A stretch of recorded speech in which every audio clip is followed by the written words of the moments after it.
Hello everyone, welcome to German Scripts. Let's see Wechselpräpositionen with examples. Der Schlüssel, der Schrank. Der Schlüssel ist unter dem Schrank. Der Schlüssel ist über dem Schrank.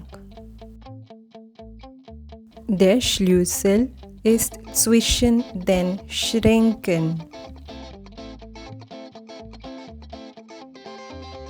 Der Schlüssel ist an der Wand. Der Schlüssel ist vor dem Schrank.